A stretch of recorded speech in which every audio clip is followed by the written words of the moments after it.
Hi, this is Vicky from Thinky Coaching, and this is my next video, as promised, about some potential coping skills, strategies of how we can get through this time of isolation.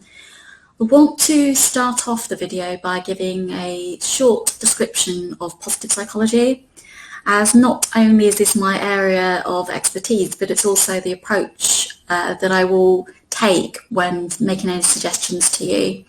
It's a fairly new psychology discipline, although the concepts surrounding it aren't new. Think back to Plato and Socrates when they were talking about happiness, and the humanistic psychology movement in the mid-20th century when it moved away from Freud and you're in a deep, dark past and the behaviorism of Pavlov's dogs and things like that. And it was moved towards more self-actualization and people believing in themselves and creativity and things like that.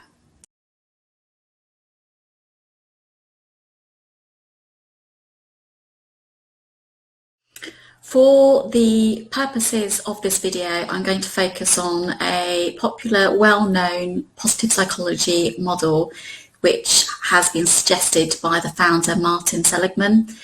He's written quite a few books around the subject, but his most popular one, and the one that this model comes from, is called Flourish.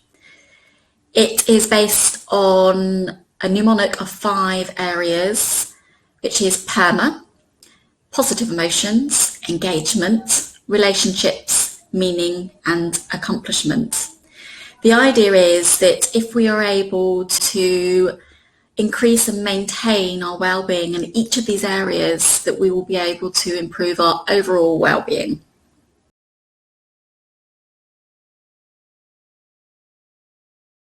In week 1, I will focus on the theme of positive emotions. That is pretty much what it says on the tin. I will focus on positive emotions as opposed to negative emotions. I will talk about a theory which is called broaden and build. Very briefly, it is the idea that the more positive emotions we have, the more positive emotions we can then have, and it will open our mind to have more positive experiences. I will also talk about discrete emotions.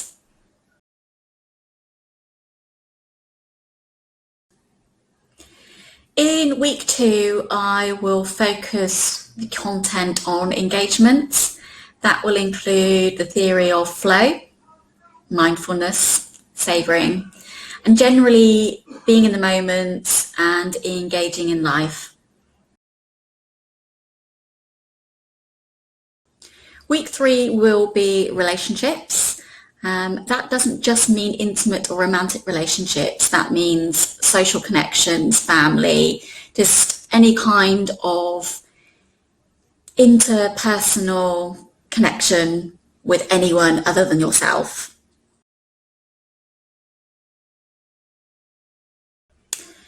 In week 4, I will focus all of the content on the theme of meaning. This is probably the one that is most ambiguous and potentially controversial because it's very subjective what meaning is to any one person. It could be anything from the career you've chosen, your religion, political affiliation. Perhaps you feel very strongly about a particular charity. Any of these things can create some kind of meaning in yours or someone else's life. In week 5, the content will focus on accomplishments. This is probably what you usually identify with coaching in general.